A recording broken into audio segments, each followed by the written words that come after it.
Salut tout le monde, bienvenue à un cas du mille, j'espère que ça roule pour vous, ça super, je suis très heureux de vous retrouver aujourd'hui. Pourquoi je suis très heureux pour la lecture de la semaine, déjà d'une, de deux. Aujourd'hui nous sommes le 7 juin, le samedi 7 juin, et qu'est-ce qu'il y a le 7 juin, ma perruche?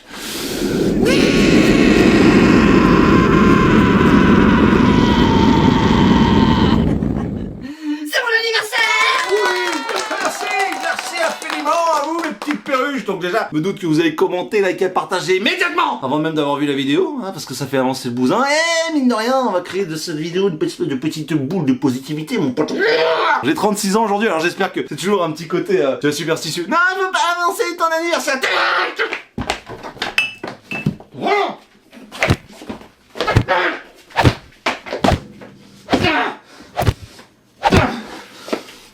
Non, rien à voir, les gens pensent ce qu'ils veulent, hein, y a pas de problème. Mais effectivement, s'il m'arrive malheur, ça me ferait chier, parce que là, la vidéo sera programmée, si tu veux, elle va sortir samedi, donc là, aujourd'hui, vous la voyez, ou peut-être plus tard, d'ailleurs, c'est peut-être déjà hier, samedi, tu vois.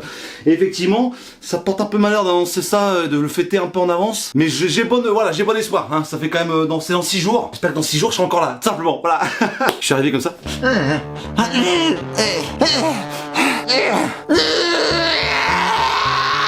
Je suis arrivé en faisant ça. Bon bref, on va pas épiloguer là-dessus. Alors toutes les personnes qui viennent de découvrir la chaîne sont tout de suite parties là. Mais bon, vous les petites perruches, vous êtes encore dans la place. Désolé, mais le mois dernier j'avais un petit peu spoilé le camembert, bien sûr, le calendar du Multon. Et peut-être qu'on fera un camembert du Multon, un fromage tous les mois, on bouffe un fromage en direct. Est-ce que ça vous dirait? Moi j'en raffole. Bim. Juin, il y a un mec qui ressemble à un oncle à moi des années 80 certainement dans ces eaux-là. Alors il avait un teint de peau parfait. Le mec est rasé vraiment à blanc. Et une petite moustache symptomatique des années 80, tu vois, un truc comme ça, avec une espèce de petite coupe balai et un petit mulet. La couleur violette fait que, effectivement, ça commence à dater. Par contre, là, mon gars, là, il y a un beau gosse, il y a un Guigui l'homme des bois, là, il y a un délire, il y a un côté un petit peu, voilà, brut. C'est un mulet sauvage, tatoué, certainement, une espèce de pièce mécanique, comme ça, qui est déchirée et qui rentre dans le pec. Donc ça sent la virilité, une petite barbe de 2-3 jours, un regard un peu ténébreux. Ah, qu'est-ce que je te dis? Bon, voilà, donc c'est juin. Je vous kiffe, on va pas passer plus de temps, parce que je vais essayer de faire une vidéo pas trop longue, mine de rien, parce que j'ai lu pas mal quand même de petites œuvres indépendantes et tout, et j'ai envie de vous les présenter, donc je vais essayer de pas perdre plus de temps. C'est parti.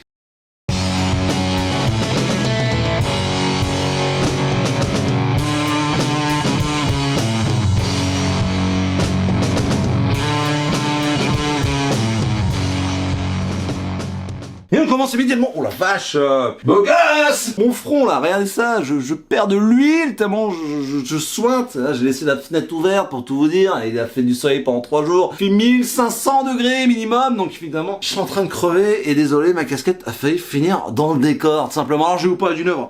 Je vais me la faire, mon pote. J'ai détesté, je l'ai haï, ok? J'ai vomi 3 fois, j'ai roté du sang, j'ai chié en spray, t'appelles ça comme tu veux! Non, pas du tout, évidemment. Je connais un petit peu la boloche, je connais un petit peu la cuisine de la cave du Mills. Je te parle d'œuvres que j'ai surkiffé. Voilà, si tu veux voir les gens cracher sur un scénariste, sur un éditeur, sur une œuvre, t'es pas ici! C'est exactement ce qu'il faut taper sur YouTube. Je hais, donc je suis, mais je te déteste, mon gars! Voilà, tout simplement.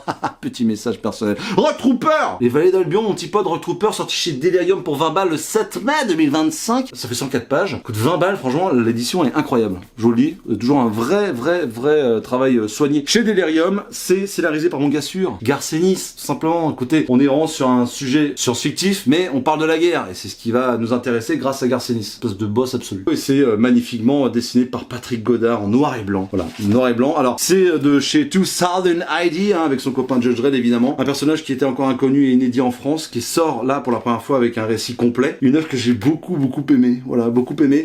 C'est un personnage qui a été créé dans les années 80, qui a été créé par Dave Gibbons et Jerry Fanley-Day.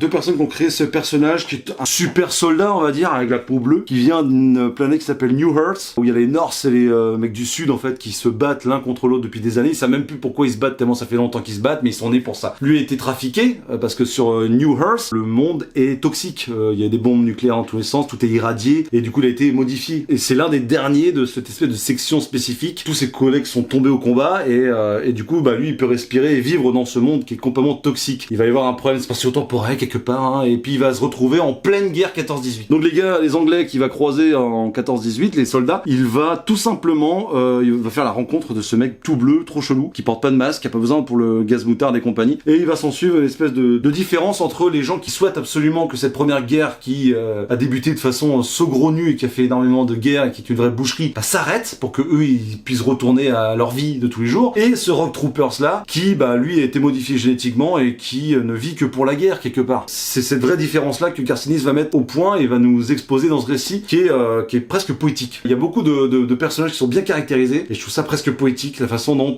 il parle de l'homme et de la guerre, de la nécessité de faire la guerre, la nécessité de défendre ses vraies valeurs, parce qu'en fait le Rogue Trooper est génétiquement modifié, il a réussi à sauver ses collègues qui étaient dans son équipe, donc c'est le dernier de son équipe, mais il a réussi à intégrer l'esprit de ses collègues, de ses frères d'armes dans Sniper, donc on l'appelle le Sniper, dans un casque et dans un sac tactique. En fait du coup ça va donner naissance à des discours complètement profonds, comme un monologue, mais pas du tout du coup au final, parce que il va parler avec ses collègues et tu vas rencontrer ces soldats de la Première Guerre mondiale qui vont discuter avec ce personnage bleu très bizarre qui a des collègues dans son sac, dans son sniper et dans son casque. Enfin, c'est vraiment complètement fou dit comme ça, et je vous assure que c'est une histoire qui est très très efficace. Rogue Troopers, il y a des mecs au scénario qui sont passés comme Alan Moore, il y a des dessinateurs comme Steve Dillon qui sont passés, c'est vraiment une œuvre qui est importante chez 2000 ID, et je trouve que c'est intelligent, parce que là évidemment on n'a pas tout le contexte de Rogue Troopers, mais c'est intelligent d'avoir publié cette histoire en premier, un one shot où il t'expose un petit peu les compétences du Rogue Troopers et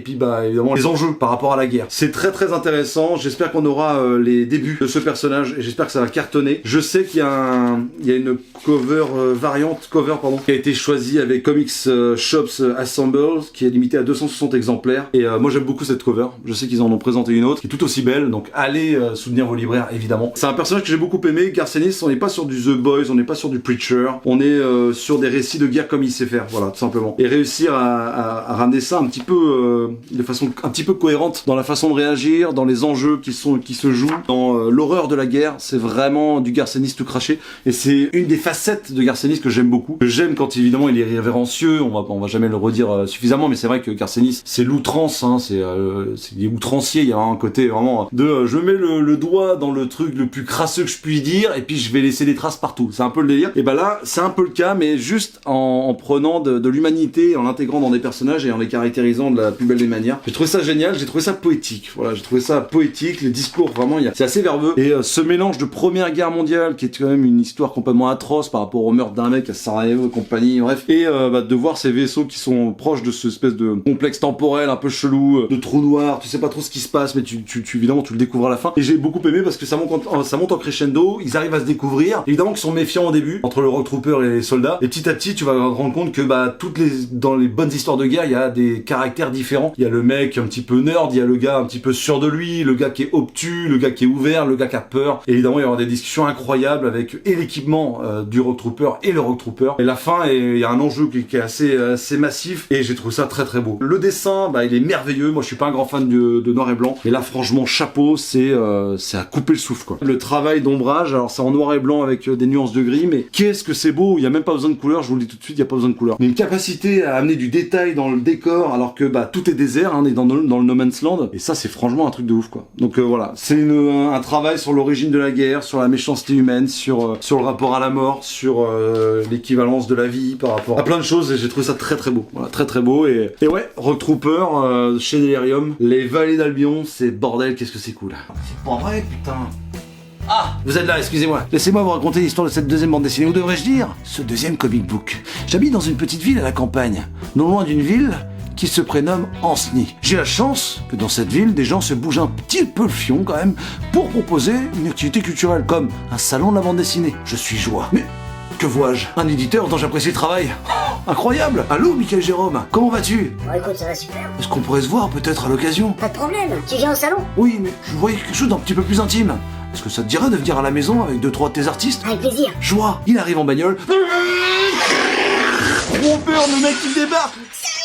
Mais du coup, il m'a fait un cadeau, gentil, hein, voilà, donc même pas un Saint-Express, un cadeau d'un humain à un humain, et je le remercie parce que qu'est-ce que j'ai kiffé, bordel! Oui, Petrolhead volume 1. Bienvenue à la course du futur, Comics Initiative, Rob Williams et Pipe Waouh, quel petit bonbon acidulé, quelle efficacité dans cette histoire que j'ai adoré. Sorti le 11 avril pour 22 balles. Le travail éditorial est tout à fait remarquable. De quoi ça parle? On va aller à la quatrième de couverture, on va voir si on peut agrémenter le truc. Dans une métropole futuriste ravagée par la crise climatique, un vieux robot grincheux, obsolète et amateur de cigares devient le seul espoir d'une fillette de 12 ans. Ensemble pourront-ils échapper aux Robocops qui les poursuivent, et ce, en emmenant avec eux une invention qui pourrait bien sauver l'humanité. Faites chauffer les machines. Il y a Garcenis donc qui dit cette œuvre est un must. Il y a Harry Grimender qui dit beau, intelligent et fun, ne ratez surtout pas. Scott Snyder qui dit ne passez pas à côté de cet indispensable. Marc Millar qui dit une bande dessinée des plus excitantes du moment. Et là, il y a Mims de la cave du Mims qui dit mais putain mais foncez!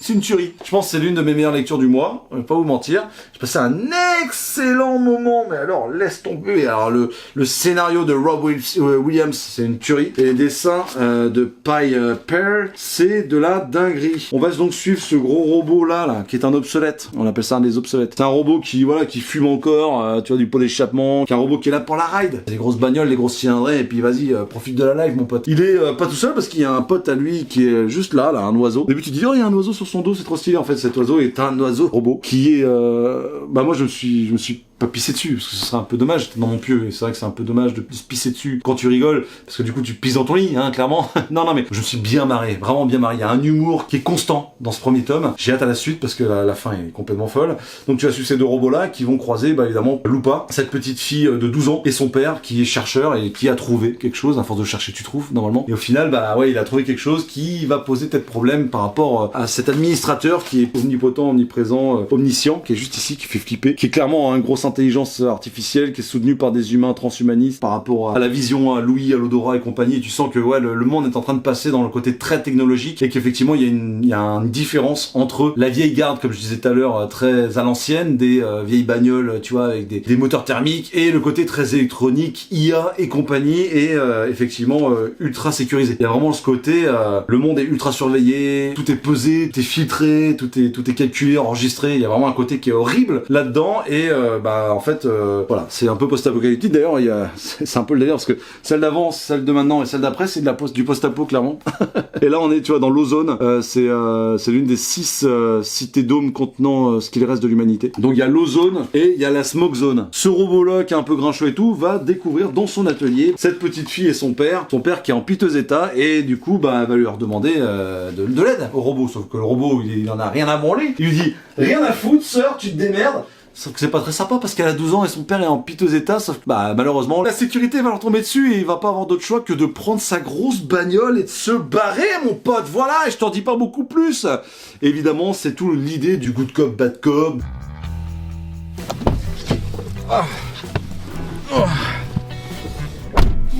Ça caille. Salut, moi c'est Timothée, je suis ton nouveau binôme. Enchanté. Bon, écoute-moi bien, flaque d'urine. La politesse a pas empêché le brigadier Jean-Paul de se prendre une balle dans les rouvetons. Alors si toi non plus, tu veux pas te vider par voix basse, t'as qu'une seule chose à faire. Tu fermes ta gueule et tu m'écoutes, parce que ici, c'est moi le chef. T'as compris? Waouh, d'accord. Pardon, ouais. Bonne ambiance, hein. Ouais. Le youtubeur Néo est activement recherché pour vol dans une librairie. À vous.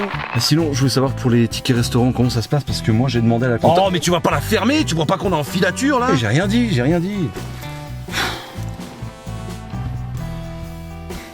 Connard. Major, connard, s'il te plaît. Ah. Au lieu de vous goinfrer de donuts, on a un 23-17. Et voilà, un peu d'activité. Accroche ta ceinture, on décolle. Attends.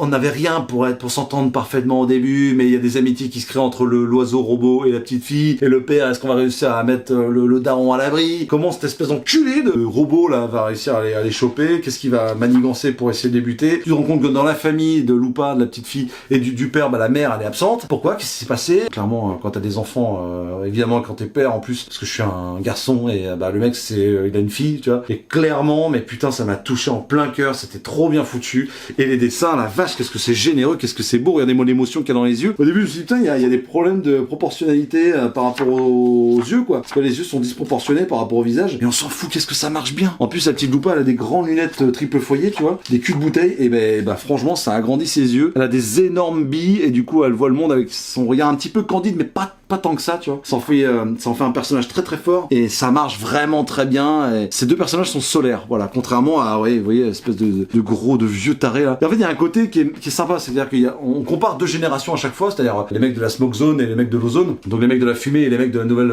énergie propre. Et puis il y a le côté également des humains qui ont pas de modification corporelle et ceux qui sont full, quoi. Et en fait, du coup, t'as du bon dans chaque côté et du mauvais dans chaque côté. C'est à toi de te faire évidemment ton avis. Ça marche très très bien et la fin m'a scotché. J'étais sur le cul. Voilà, j'étais sur le cul. C'est, je vous le dis, hein, c'est l'une de mes meilleures lectures du mois, clairement. Et c'était pas gagné, bordel, c'était pas gagné. Et pourtant, Dieu sait que j'aime Comics Initiative. Et j'étais pas chaud à aller dessus au début. Franchement, il me l'a mis dans les mains. J'ai lu ça, mais d'une traite. Qu'est-ce que c'est bien, ouais.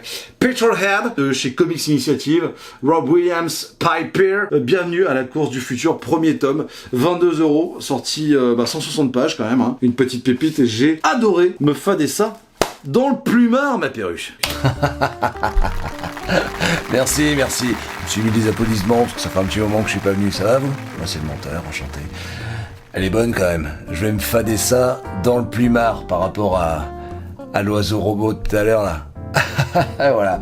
Non mais je voulais juste venir pour vous dire ça parce qu'elle était quand même pas mal. Ça fait du bien de revenir pour ce genre de blague. Hein, on va pas se mentir, elle est vraiment à chier cette blague. Voilà, c'est toujours aussi pourri. Voilà. Allez, on continue.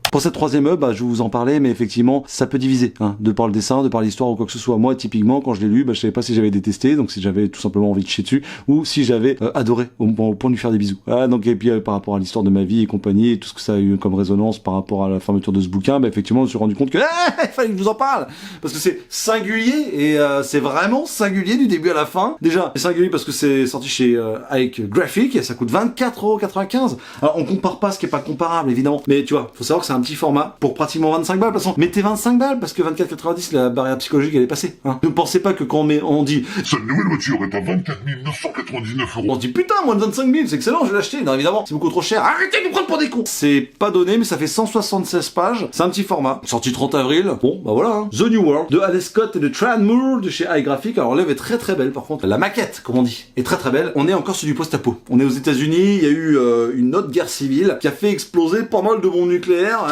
tout simplement. Et effectivement, c'est peut-être un peu le sujet du moment. Je sais pas pourquoi. C'est peut-être une espèce de panique que j'ai en moi. La Russie annonce mettre en alerte sa force de dissuasion. Celle-ci comprend un arsenal nucléaire très important. On parle de près de 1600... Oh merde, vous êtes là. Ah, j'ai appuyé comme un con, j'ai appuyé avec mon coude. Désolé. Attends, on parle de près de 1600 ogives nucléaires déployées. Effectivement, c'est pas rien, 1600 quoi, ça commence à faire, et c'est peut-être pour ça que c'est un petit peu le sujet du moment, que ça mouline dans la tête du patron là. Putain, on n'a qu'une vie, je me barre. Et il t'explique, à 20h15, le 15 avril 2037, des dispositifs nucléaires explosent de façon simultanée au-dessus de 5 grandes métropoles des États-Unis d'Amérique. De quoi ça parle? Alors regardez-moi le dessin, déjà vous allez me dire si c'est pas de cam ou si c'est complètement pas votre délire. Moi je trouve ça très beau. C'est très numérique, hein. Les couleurs sont très numériques. Il y a un côté très tablette qu'il faut aimer, qu'il faut apprécier. Ça alterne entre énormément de petites subtilités graphiques et de détails jusqu'à d'énormes fonds unis où il se passe pas grand-chose, où on met juste en valeur un visage, une posture, un élément, et parfois c'est complètement de la folie psychédélique. Dans une boîte de nuit, si je retrouve cette espèce de copain, regardez-moi la tête qu'il y a, elle est là, au-dessus là, voilà. Et juste après, on dit tête de crapaud, parce qu'ils prennent de la drogue, et la drogue... Pas bien. Donc on en est là. On va suivre une jeune femme qui s'appelle Stella, qui est trop balèze, elle est flic, elle est trop balèze pour arrêter les mauvaises personnes. Elle fait partie d'une émission de télé-réalité très brutale, où la police pourchasse des criminels désignés pour le pouvoir en place, puis les exécute selon le vote du public. Stella Maris est la flic la plus efficace à ce jeu, mais refuse de tuer quiconque. Voilà, donc déjà elle a un peu d'éthique quand même, on va pas se mentir. Et elle va rencontrer un mec en boîte de nuit dont elle va tomber plus ou moins éperdument amoureux. Du moins il va y avoir vraiment quelque chose de véritablement sincère et puissant. Donc ils vont coucher ensemble dans les chiottes de la boîte de nuit, et elle va coucher avec ce gars qui s'appelle Kirby Shazaku Miyazaki. Donc évidemment toutes les références de malade qu'il y a là-dedans. Donc Kirby lui c'est un peu l'inverse, c'est un cyber criminel, c'est un hacker, et il est très fort dans son délire. Donc du coup un jour il va se faire choper, et du coup il va être mis en termes d'affiche comme l'ennemi numéro 1, et du coup coup, on va demander à Stella, cette flic, de l'arrêter, lui, Kirby, qui est un cybercriminel. Sauf que, évidemment, ils vont pas le faire parce que c'est abusé, quoi, ils s'aiment bien, si tu veux. C'est ça qui est assez dramatique. Et c'est même marrant parce que quand à un moment dans l'histoire, t'as Kirby qui va dire Putain! Oh mais c'est pas vrai!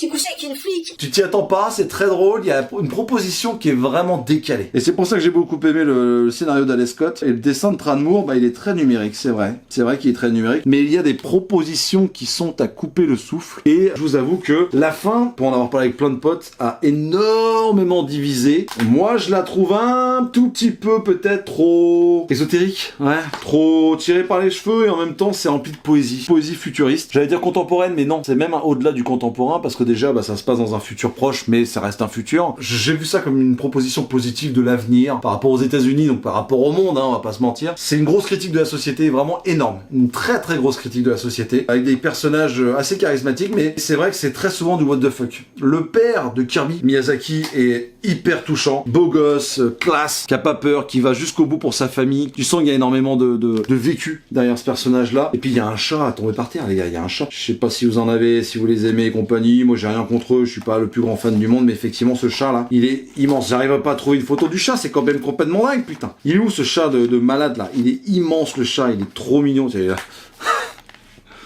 Le gros matou, quoi. Il est immense et il est trop mignon. Les couleurs sont acidulées, ça pète de partout, regardez-moi ça. Ça en met plein la gueule. C'est pour ça que je trouve ça un peu dommage que le format soit un peu petit parce que l'histoire, elle m'a vraiment bouleversé. Elle m'a tarabiscoté, si je puis dire ainsi, le cerveau. Et il y a beaucoup de choses à dire. Il y a des perspectives qui sont très intéressantes, mais c'est vrai que sur une espèce de gaufrier comme ça, les cases sont un poil toutes petites. Et puis, si je ne m'abuse, c'est fait de façon numérique. Donc il y avait largement moyen d'avoir des fichiers de haute qualité pour les travailler. Et c'est quand même vachement dommage. Maintenant, dans le dessin, il y a quelques petits trucs qui me gênent un peu. Dans l'histoire aussi, ça en fait pas une œuvre parfaite, mais ça en fait une œuvre qui va diviser énormément. Mais une œuvre qui est très intéressante par rapport à sa proposition. Vous pouvez juger que c'est un peu cher et compagnie, mais en vrai, c'est une œuvre qui est ultra positive pour l'avenir. C'est une œuvre qui balance énormément sur le monde moderne. C'est un possible futur envisageable qui est proposé ici. Et le fait qu'on réussisse à s'affranchir de toutes les barrières qu'on a au jour le jour dans notre société, dans notre vie, peut être un message qui fait du bien. Voilà, qui fait du bien en ce moment où effectivement c'est pas l'Amérique. Donc The New World de chez iGraphics, pour moi c'est oui. Effectivement, même si évidemment c'est pas exemple de défaut. Mais franchement, c'est une proposition qui peut vous intéresser. C'est pour ça que je souhaitais absolument vous la proposer, vous la montrer, vous la faire découvrir. The New World, tout simplement. C'est le fun. Que personne ne bouge, c'est un hold-up. Oh la vache, c'est une gueule de gland. Je me suis mis dans le truc. Je me suis mis dans le petit écran qui est à côté. Et j'ai vraiment une gueule de con. Mais y a pas que moi. Tout le monde a une gueule de con avec ça. Putain la vache quoi. Je l'ai sorti de je ne sais où ce truc là. Et vraiment, c'est pas terrible. Hein, je vais pas faire la chronique avec parce que franchement ce serait dommage. L'œuvre que je vais vous présenter, je l'ai kiffé. Est-ce que vous connaissez Johan Cavejeux? Moi je l'appelais Cavage mais je sais pas son nom. C'est pas un ricain le gars, c'est Johan Cavejeux. Johan Cavejeux qui avait fait Moundir, une œuvre pratiquement muette que j'avais adorée, qui était poétique, très bien amenée, qui a gagné des prix comme celui de c'est plus que de la SF. Ouais, l'œil chéri, bisous si tu passes par là. Johan aussi d'ailleurs. Mais vraiment mérité de ouf. Et j'ai eu l'occasion de croiser Johan plusieurs fois et très franchement je trouve que le personnage qui dégage une sympathie complètement folle, il est bourré de talent ce garçon, donc faut absolument le suivre. Là il a sorti une deuxième œuvre que j'attendais avec impatience, alors j'avais voulu l'envoyer, le demander en service presse et ça cartonnait de ouf, donc j'ai dû acheter la mienne, pas de problème, c'est normal, sauf que j'entends pratiquement personne en parler. Est-ce que c'est normal? Non, je ne trouve pas, voilà, tout simplement, parce que ça mérite vraiment le petit détour. C'est sorti le 27 mars 2025, ça coûte 29,90 €. Johan Cavejeux nous propose Fantasy avec cette œuvre concept, clairement. Fantasy côté Alma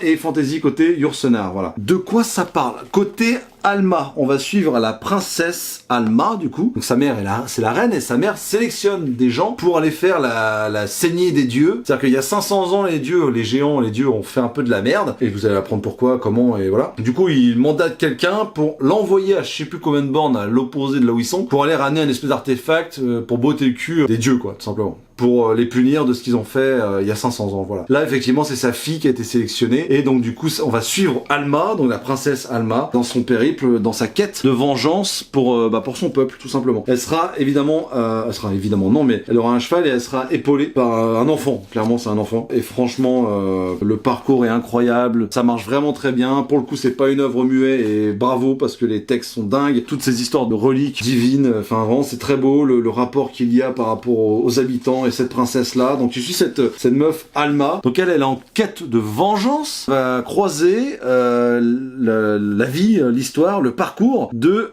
Yur-Senar. Yur-Senar, elle, c'est une jeune géante qui va voir une oracle. Là, ça se lit en franco-belge. Ici, ça se lit comme un manga, ni plus ni moins. Voilà, c'est un peu stylé, mais écoutez, c'est comme ça. La gymnastique se fait très très bien. Donc en fait, Yur-Senar va tout simplement aller voir l'oracle, et l'oracle va lui expliquer comment elle va trouver l'amour, qui elle va trouver. Et c'est bouleversant parce qu'elle va interpréter ça à sa façon, et ça va l'amener à un délire de tu vas devoir patienter 1000 ans, ma petite poulette. Ouais, non, mais tu vas devoir patienter 1000 ans parce que du coup, elle sera en quête d'amour.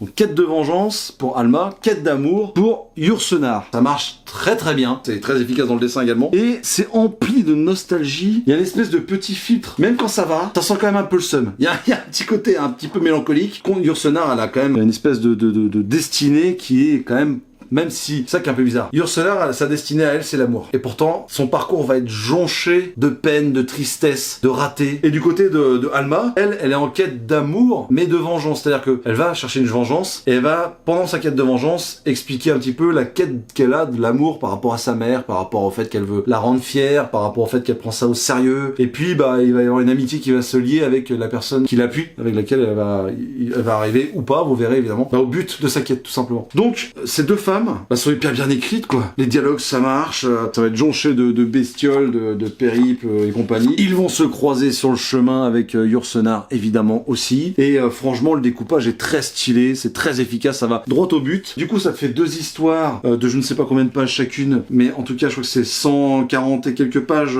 par histoire, un truc comme ça.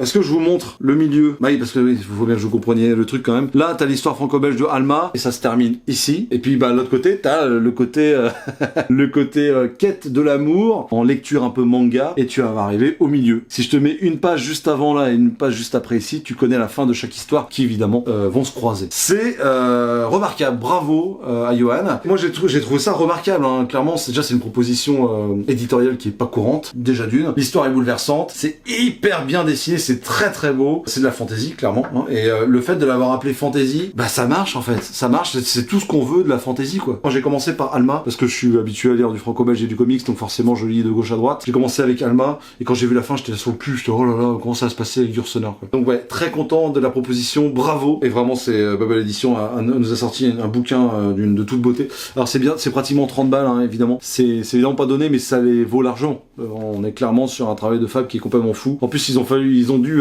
user d'un subtil petit tricks pour réussir à mettre le code barre, donc ils ont mis juste un autocollant, et je le confirme aujourd'hui, ça marche très bien, ça ne laisse pas de traces, tout simplement. Si c'est ça qui vous fait peur, non, vous pouvez y aller, il n'y a pas de problème, c'est totalement validé, bravo. Bon, concernant la 5e... Arrête de me couper, c'est insupportable, merci. Concernant la 5... Hein oui, non, je veux pas de Saint-Jacques, c'est bon, chante, oui, chante, bref. Et du coup, concernant la 5e œuvre, au début, je voulais pas, je me suis dit, putain, c'est bon, hein, frère, j'ai 4 œuvres, je suis bien, en plus, je suis en train de faire les travaux de ma dépendance, et du coup, je suis sur une toiture en ce moment, donc c'est pas grave. J'ai 4 œuvres, non, j'en veux pas, en fait, c'est même pas des pétoncles, donc, voilà, non, arrête. Et du coup, allez, c'est pas grave, cet après-midi, j'ai bossé, et puis ce soir, je parlerai de mes œuvres, comme là, je suis en train de le faire, il est 23h54, je suis pas en train de te l'inventer, mais je me dis, allez, vas-y, on y va. Donc, je monte sur le toit, avec mon escabeau, comme ça, et là, je pose mon mollet, mon gros gigot, là, je le pose sur le bac acier, donc c'est pas de l'ardoise, c'est de grosses plaques en ferraille. Je pose mon mollet sur le bac acier, et là...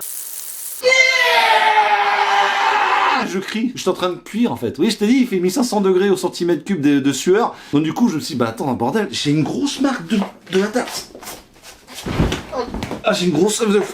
non, j'en veux pas. En plus, il y a même pas des showtag. Et au final, pas grave, tout de suite, je suis redescendu de mon escabeau. Je suis redescendu et je suis venu me foutre dans mon canapé pour lire l'œuvre incroyable que Casterman a eu la gentillesse de m'envoyer. Bordel, espèce d'œuvre complètement fleuve qui est monumentale.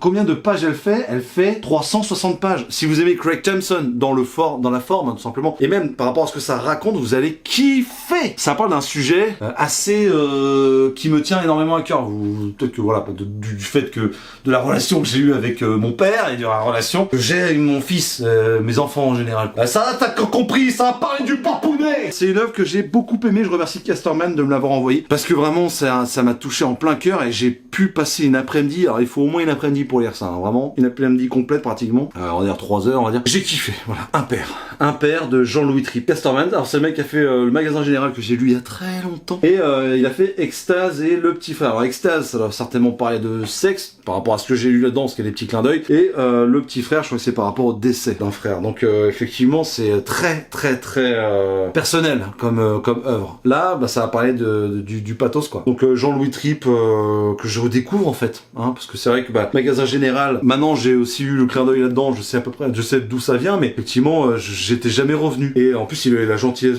de me le dédicacer. Adorable. Très content de l'avoir lu. C'est un sujet qui me tient à cœur, mais de malade. Il va tout simplement t'expliquer sa vie du début jusqu'à le décès de son pathos, quoi. C'est prenant, c'est bouleversant, c'est magnifique. Si vous aimez Craig Thompson, vous allez forcément kiffer le truc. Il peut vraiment ouvrir le bordel à bloc, t'es même en négatif, tu le refermes, frère, t'es nickel. Voilà, c'est incroyable. Faut juste bien le ranger dans ta bibliothèque. Une fois il est dedans, il ne bougera plus. Mais très agréable à lire, voilà. Et puis bah ça évite d'avoir un gros cartonné un peu plus lourd encore sur les genoux quand tu le lis, quoi. Jean-Louis Tripp nous explique tout simplement dans les premières pages que nous sommes à Auvers-sur-Oise en 2002. L'homme à la valise là, c'est mon père. Il a 72 ans et dans 4 ans, il sera mort. C'était mon papa. Lui et moi, on s'est fréquenté une vie entière, mais au fond, que sait-on de son père? Il parle d'un rêve récurrent qu'il fait, qui est atroce, qu'il m'est déjà arrivé de faire. Et puis l'histoire recommence. Il y a un flash forward, comme on dit, et il t'explique: je suis né à la clinique Boyer, à Montauban, département du Tarn-et-Garonne, le 4 février 1958, à 21h30. C'était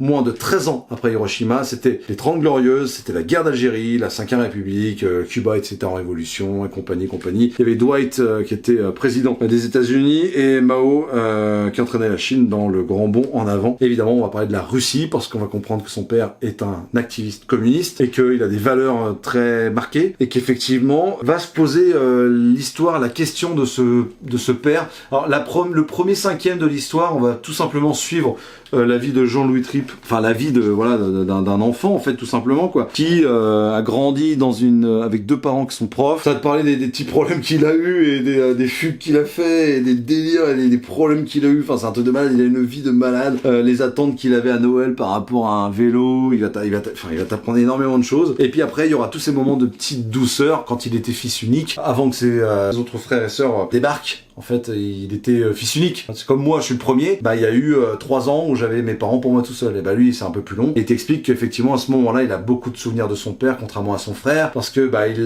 c'était ses parents pour lui tout seul, quoi. C'est touchant parce que du coup, ça te remet dans l'idée que chacun fait comme il peut, autant qu'il le peut. Et que la vie n'est pas simple, ni pour l'un ni pour l'autre, mais que chacun crée des traumas pour l'autre. Et que certains arrivent à vivre avec, d'autres trouvent que c'est des qualités, d'autres n'arrivent pas à passer outre et ça devient des véritables défauts et des freins dans la vie. L'idée de grandir avec un héros ou pas, avec un exemple, une personne à qui tu voudrais ressembler, mais est-ce que tu veux vraiment ressembler à une personne que tu connais pas réellement? Parce que ça fait des années que tu le fréquentes quand t'es gamin, c'est-à-dire quand t'es enfant, bah tu es tout le temps collé à lui, évidemment. Mais quand tu grandis, quand tu pars en études, quand tu commences à monter ta vie, que tu le vois de moins en moins, bah lui aussi a continué sa vie, tu vois. Et c'est à ce moment-là qu'il se rend compte que, bah ouais, est-ce qu'on n'appelle pas un mec qui s'appelle papa? Est-ce que c'est pas tout simplement un inconnu, quoi? C'est bouleversant, c'est passionnant, ça remet énormément de choses en contexte, c'est touchant, c'est très drôle. Malheureusement, des fois, c'est drôle sans que ça le veuille, hein. C'est juste des situations qui font que ça l'est. Et puis le rapport à la mère, la discussion sincère qu'il a avec elle, tous les moments forts comme le premier jour où ils ont reçu la télé et que juste après, les Américains ont mis le pied sur la Lune. Ce moment, il m'a touché de ouf, quoi, parce que je l'ai pas vécu, mais je vois très bien ce qu'il a voulu dire dans l'idée de vivre un truc tellement unique à ce moment-là avec lui et de se rendre compte que c'est un moment qui de toute manière ne se reproduira plus jamais, d'une grâce absolue et d'une importance capitale, que on oublie nos partis politiques, tu vois, qu'un mec qui est fasciné par la Russie et le communisme pleure de joie pratiquement, pleure de joie même, face à un Américain qui a mis le pied pour la première fois sur la Lune. C'est très touchant dans le côté politique aussi, parce que en fait du coup, tu vois qu'il y a certains partis qui priorisent l'humanisme, et certains qui sont complètement dans l'obtention, le capitalisme, voilà, je viens de les citer de toute manière, mais en tout cas, c'est bien foutu. Voilà, c'est bien foutu, c'est touchant, c'est incroyable. Et puis il a pas eu de chance parce que mine de rien, rien et il y a eu énormément de drames qu'il y a eu dans cette vie-là et tu sais en fait c'est que c'est les gens que tu considères comme des héros en fait au final c'est aussi des gens qui sont remplis de doutes, qui ont fait énormément de conneries quoi et qui malheureusement suite à la vie faisant bah ils ont fait des choix et ces choix-là les ont amenés à des chemins qu'ils arpentent seuls en fait et putain mais quelle putain de claque quoi, une très belle claque, j'ai vraiment passé un excellent moment. Casterman c'est vraiment les boss, franchement Jean-Louis Tripp l'écriture elle est folle, c'est assez verbeux mais en vrai c'est touchant, t'as l'histoire de l'amitié, de la prise de dépendance, du fait que le gars était et en plus il va pas avec le dos de cuir hein, il se tacle pas mal hein. Il avoue bien volontiers qu'il était un peu insupportable, il avoue bien volontiers qu'il voulait son indépendance avant même qu'il ait l'âge, il avoue bien volontiers que son père a essayé de faire ce qu'il pouvait mais qu'en même temps il y a une part d'ombre aussi, sa mère n'était pas parfaite non plus et que tout ce rapport avec son frère et tout, enfin c'est vraiment bien écrit, c'est vraiment touchant et franchement je pense qu'il y a pratiquement rien qu'à inventer, du moins j'aspire à ce que ce soit le cas, mais j'aimerais beaucoup en parler avec lui un de ces quatre. Je pense que ça touche toutes les personnes qui ont eu un père, ceux qui ont eu la chance d'en avoir un, et qu'il soit bon ou mauvais, bon ou mauvais, c'est pas très objectif, mais en tout cas ça touche tous les bons et les mauvais côtés de l'être humain et de la parentalité et du fait d'être un bon ou un mauvais père ou un bon ou un mauvais fils ou fille. Et forcément je me suis retrouvé mais à 1000% là-dedans. Il y a des trucs qui sont tellement, je peux même pas en parler sinon je vais pas passer un bon moment là. Et vous non plus, vous allez me voir pleurer et c'est pour le but du jeu. Mais vraiment il y a des trucs c'est tellement pointu et tellement ciblé que je me dis mais bordel c'est ma life là en fait. Il y a un truc qui va pas là. Et effectivement cette œuvre je vous la conseille absolument. Même si comme moi vous avez une relation un peu ambiguë, chelou, un peu dramatique et triste par rapport à ce sujet-là, allez-y parce que franchement ça fait du bien. Parfois il faut un peu mettre la main dans la merde pour savoir que ça sent mauvais quoi. Et ben là clairement on est un peu là-dedans. C'est une œuvre où j'avais peur d'aller. C'est clairement un truc où j'ai trouvé ce que je suis venu chercher, mais à la finalité ça m'a quand même fait plus de bien que de mal. Donc bravo Jean-Louis Tripp, bravo Casterman, merci Casterman, merci pour la dédicace, bravo pour le dessin, parce que voilà, j'en ai pas parlé, mais effectivement, ça se lit tout seul, c'est très efficace. Il n'y a pas une révolution dans le découpage, dans la mise en page et compagnie, mais par contre, faut avouer que c'est très efficace et que ça se lit tout seul. En plus, il y a énormément de moments où c'est un peu introspectif, contemple les petits moments de vie, donc oui, très contemplatif du coup. Et parfois, tu vas passer 10 ou 15 pages d'affilée, et tu vas revenir dessus parce qu'il y a quand même des petites subtilités graphiques qui font que la narration, elle est quand même là, elle est en sous-texte, dans les éléments, dans les yeux, voilà, et puis il y a des trucs qui sont complètement bouleversants. Pour ceux qui l'ont lu, cette scène-là, où le gamin se réveille chez lui tout seul, et il se rend compte que ses parents sont plus là, vous allez découvrir pourquoi, c'est bouleversant, dramatique, et clairement, oui, ça fait partie de l'humanité de chacun d'entre nous, de parfois être débordé par ses émotions et de prendre des décisions complètement pas vraiment des trucs j'ai eu du mal à en parler, bref, et effectivement ouais ça m'a touché un père, ça m'a touché vraiment. Jean-Louis Tripp c'est fou, Casterman c'est merci infiniment pour cette découverte, c'est complètement dingue ma petite perruche. On va reprendre un petit peu le cap de cette petite émission.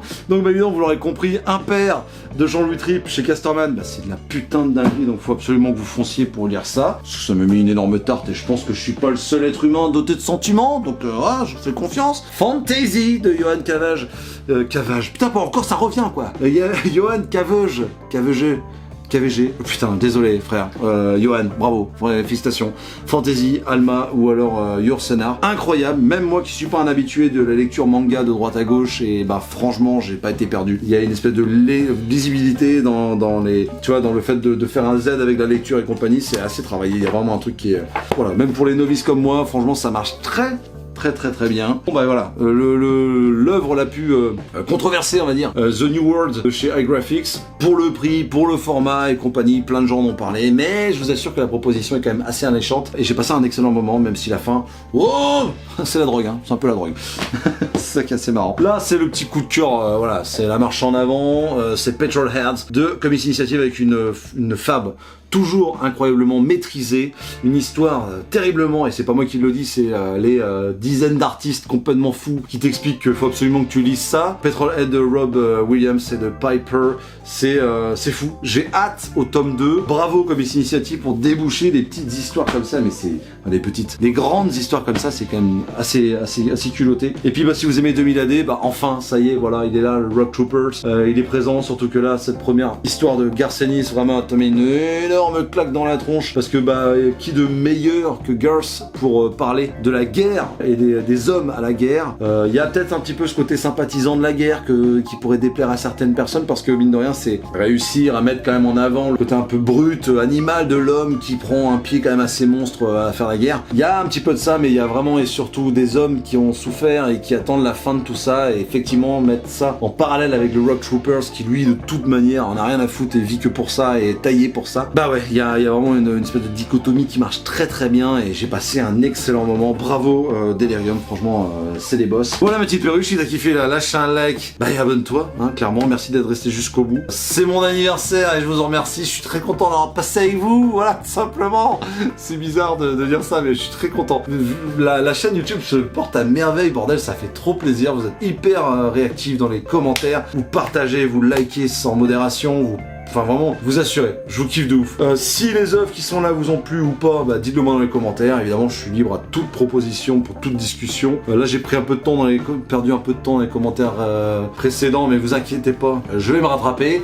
Et puis bah dites-moi dans les commentaires votre petit pépite de la semaine. Voilà, il y a un moment quelque part, il faut arrêter, il faut que vous me marquiez tout ça, que je puisse continuer à remplir ma palle, qui est maintenant, qui fait bien 3 ou 4 mètres. Voilà, on va pas se mentir. Bon bah écoutez, suivez-moi sur Instagram et prenez soin de vous. Je vous fais d'énormes bises. À très bientôt dans la cave.